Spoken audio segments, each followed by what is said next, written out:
Alright everyone, Friday the 12th of September show as we gear up for Celtic's return to action this Sunday at Rugby Park. Today's show is sponsored by Practical CBT, your route to great mental health. They offer short online courses and affordable Zoom coaching sessions, especially designed for men, with up to 33% off for you as a Celtic AM listener or viewer. So get involved there. So yes, Celtic back on Sunday. The Celtic support at Rugby Park are being urged to enter the stand from the 12th minute of the match. Today we'll have Brendan Rodgers back in front of the media.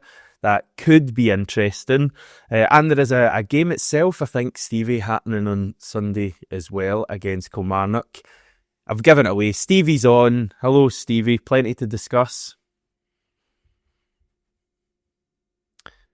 Stevie's muted. It's a great start, everyone. It's just a flying start. Oh, professionals on this channel. I was just saying, I'll start that again and say, game? Eh? But yes. That was well worth the wait. I know, brilliant. The last we have on this show.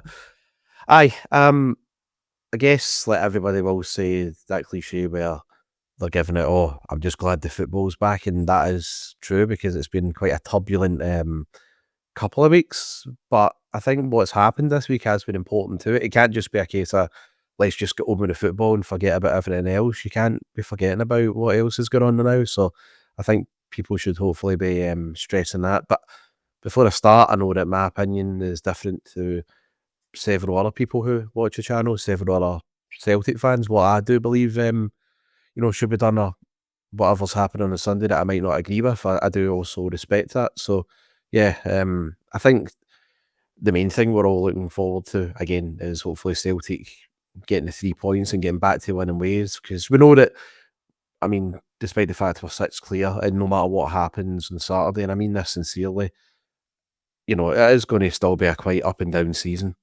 Definitely. It's not just going to be, even if Celtic do get the win, and if there are points dropped on Saturday, that is by no means is that it finished, because it's going to be quite a long, tough season, and we're all going to have to really be in it for a long one this season. So, it's felt like an international break, though. It's went on forever.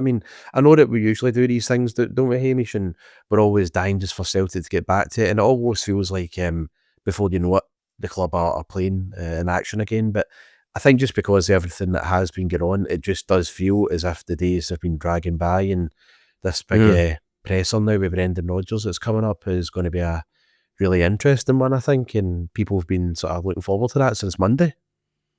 Yeah, it's an interesting one, because I did feel that we'd almost think, I said in the week, we felt like we cheated the international break, because it didn't feel like there was a lull at all, and certainly from doing this channel point of view, I never felt there was a day where there wasn't something to talk about, which can often be the case during international breaks. But also, I do agree with you, that Rangers game, which was the last game, seems a long time ago. Yeah. I think longer than a normal international break, and I guess that's just because so much has happened. The transfer window was still open at that stage. So since Ibrox, we've had that shambles and deadline day. We've had the start of the fan movement with the open letter. We've obviously had that statement on Saturday night from Celtic, and then we've had the stuff this week. So I think it will be nice to get back to the football, to be honest. I agree with you. I think this stuff will continue. I was going to say it will continue in the background. It will continue probably in the foreground, as we're saying, at Rugby Park on Sunday. But also, it's nice to be on this video, I think, and talking about the game a bit. We can do that a bit today. Having said all that, though, you were at the meeting on Wednesday evening, I think. This is a fan consultation meeting. I didn't make it because it was middle of the night here, but you did go. What were your kind of general thoughts on how it went? Yeah, well, I was there virtually. I had commitments, so I couldn't actually go along in person. But the first thing I would say is I was really impressed with the amount of people that turned out for that. There was over 180 at one point on Zoom. I don't even know how many people were there in person, but it looked like an awful lot of individuals turned up. So there was 85 in the room and 175 online. As I say, impressive for midweek, certainly for people who I'd imagine maybe had to travel through after work, for example, might have had busy days or other commitments as well. So you've got to say, like, a lot of these people would have a lot of time, working full time, and are, doing this off their own back. And you've got to say, I mean, it's an incredible effort, really. And it shows people are serious about wanting to see Celtic run better for a start. But yeah, I think the biggest thing for me was, like, there was a lot of people and names that I recognised, but there was no egos or anything there.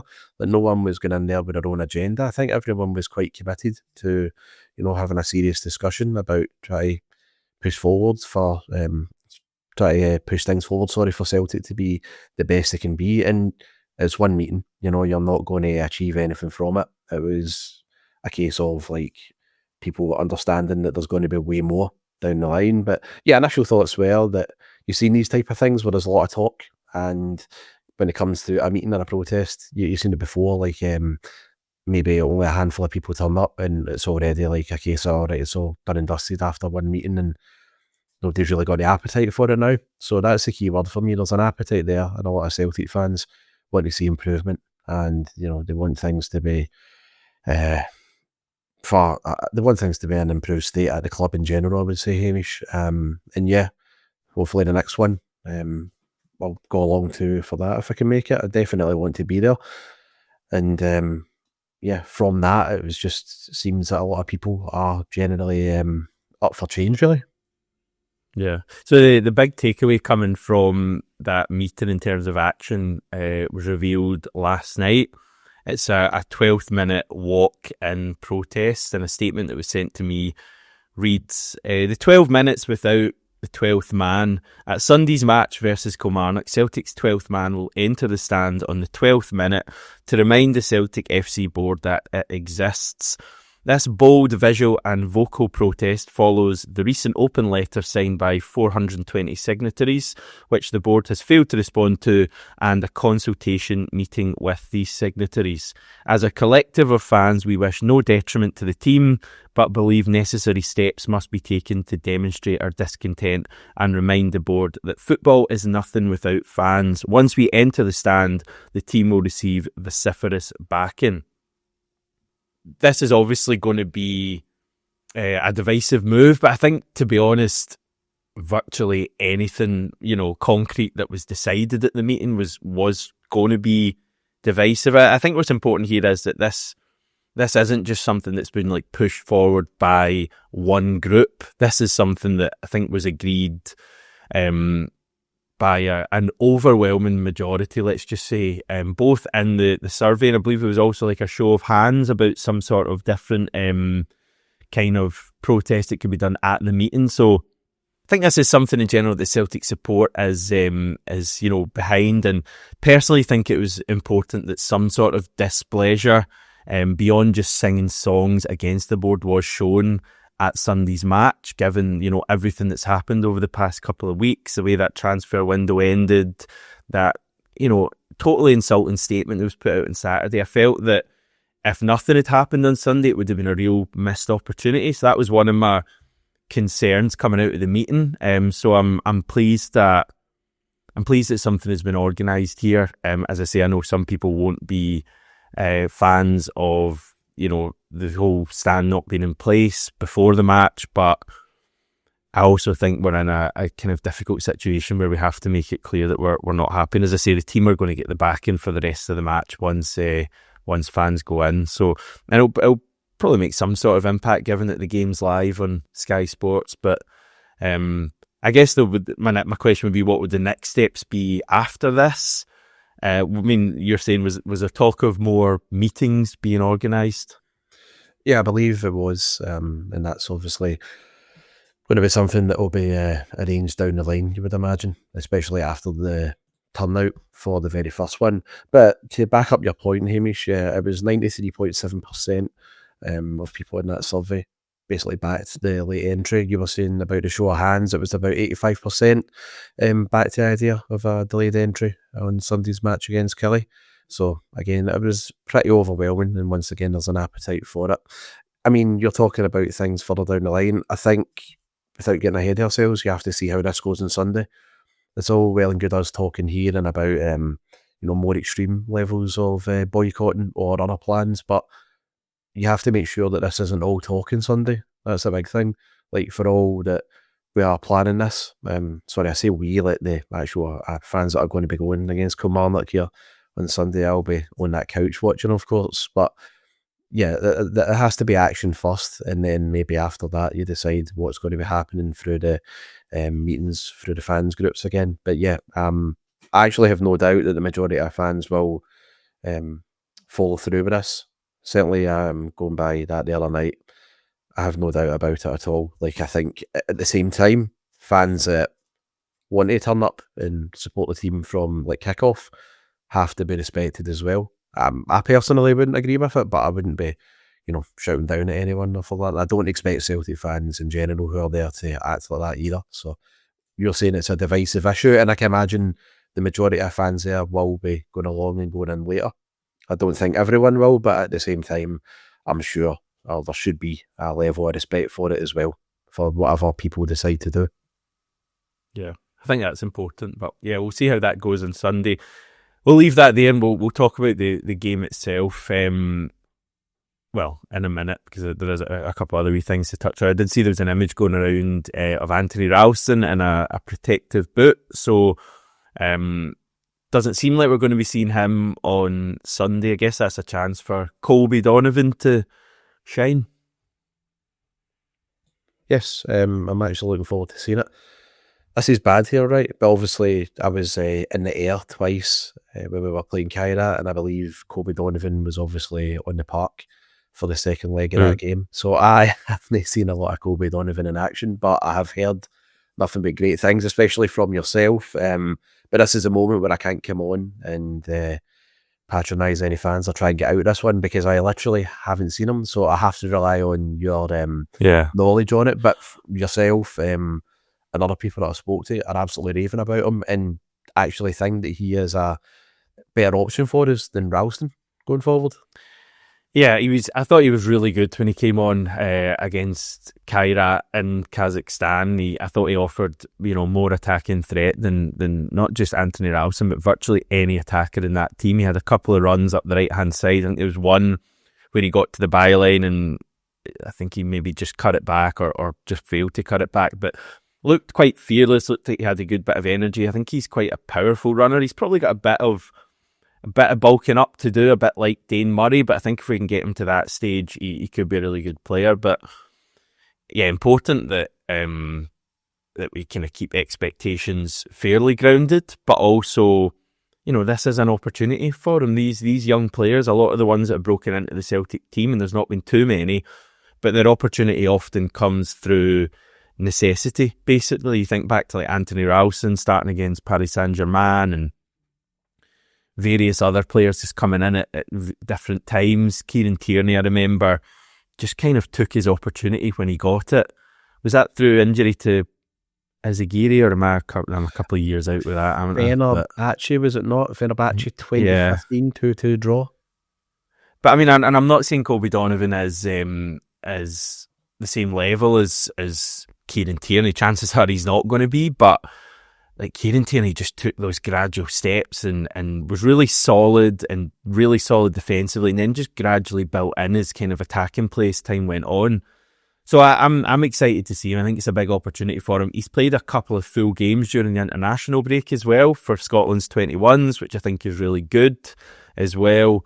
So hopefully he gets his opportunity. We'll come and talk about the team in a second. The other thing today is we'll get Brendan Rodgers' press conference, which I guess could be interesting, given that it's the first time he's speaking to the media since Ibrox. I think there'll be a lot of various questions, a lot of different things to cover. I don't think he's going to escalate things today. I don't think we're going to get a Neil Lennon post-Dubai scenario when he's been cooped up inside for 2 weeks and is just ready to take umbrage with anything and anyone. I don't think we're going to get that from Brendan today, but equally, Stevie, I hope I hope we don't get this nonsense backing those in power at the club and they bleed green and all of this kind of stuff, because I feel like that's not helping. It's not helping anyone at the moment. I feel like Brendan Rodgers and the team are getting real backing at the moment, and you could argue there should possibly be more criticism of them given how some of the games have gone recently. But the fact is that the anger is really with those in power at the club, and Brendan Rodgers is going to be getting backing. But if he comes out today and really kind of plays things down and backs Dermot Desmond and whoever else, I just don't think that's doing anyone any good, and it's actually not going to help his kind of standing with the Celtic support either. So I'm not expecting him to burn things down today and cause anarchy and all of that, but equally, don't come out and defend the people who ran to the Sun to slag you off. I don't know if he'll fully defend them, but like you, I don't think he's going to go on the attack either. I think he'll just have the company man suit on for it, won't he? I think he'll just want to avoid it, and I think he'll want to brush it off and probably just say, look, disagreements happen in any workplace, whether you're in an office or in the football business. It happens everywhere, and he will just try and focus on the football.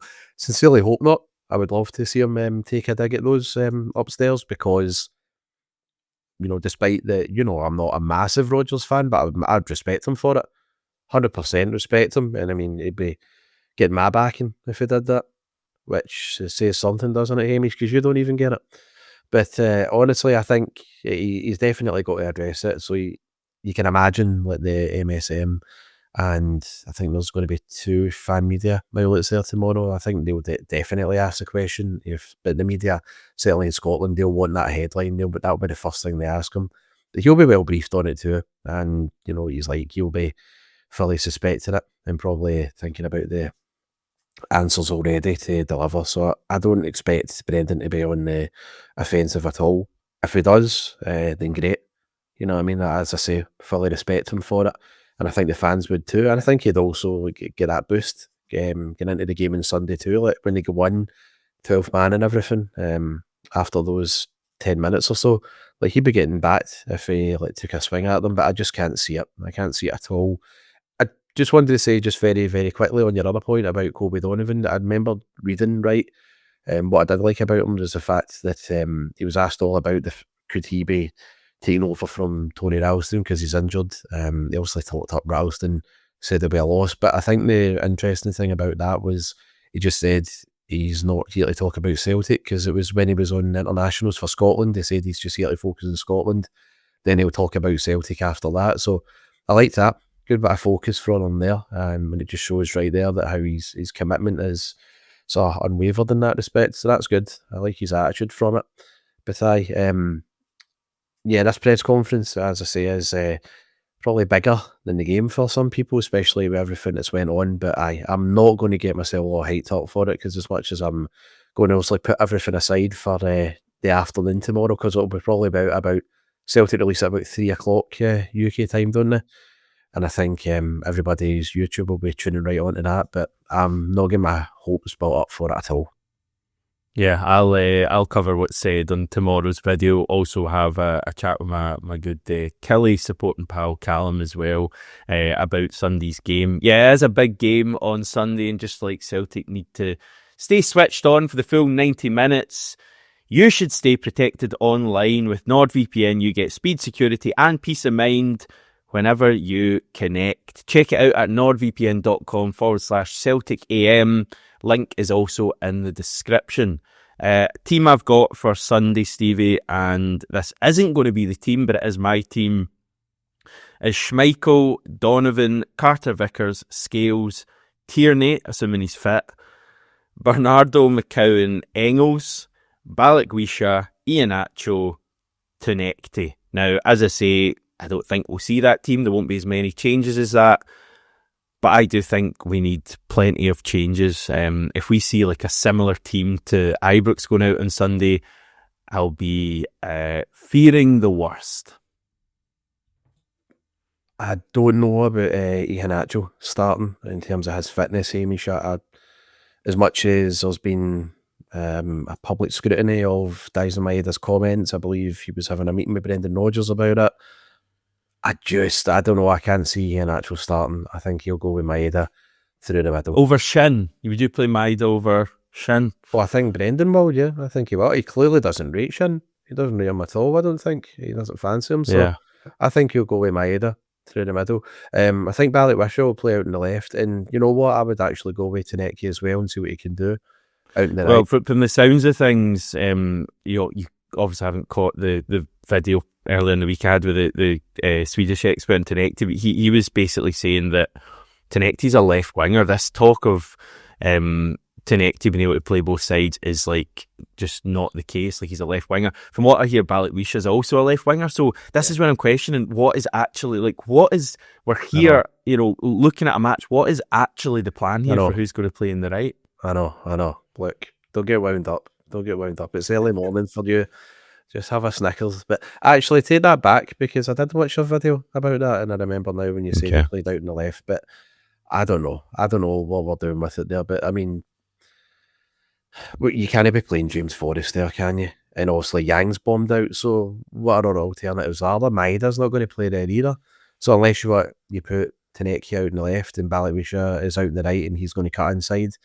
But then after I checked your video on him as well, he's stronger out on the left. It's a mess. This is why we have questioned the recruitment, and this is why we've questioned what we're doing, and this is why we're having all these meetings with the fan base. It's like it's a mess. There's no the scouting system and the recruitment network, and obviously the general communication coming out from the team who brings in these guys. You're like, just give us some information, let us know like what is the deal here, and this is why we don't need to be doing these type of videos like this and asking these daft questions. And then I'll get on to my team after what you're going to say.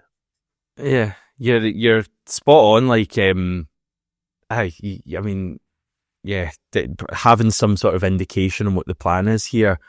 I mean, there must be a plan. Like, we wouldn't just be signing left wingers and then going, we'll work something out when they're all here. I'm sure one of them can play in the right. Like, surely there would be a plan. Sorry, where's the plan? But when you Maeda was going, when you Kuhn was going, when you said a lot of players want to leave and want to go, where's the plan for actually? Don't get angry with me, Stevie. Don't get angry with me. It's early for you. It's 11:10 and I'm awfully cranky.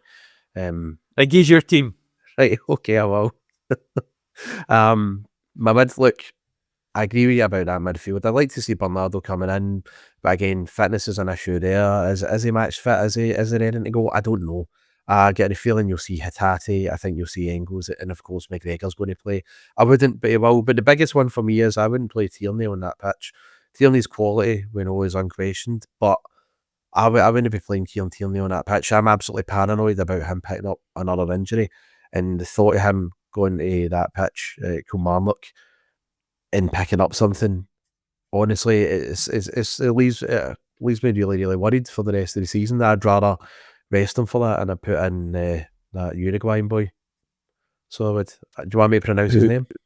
Sriracha? It's not a difficult one. Well done. Rizzo called him Sriracha, you know that? On the week. Sebastian Squillaci, is that great. Who he's thinking of? I remember him, great sauce.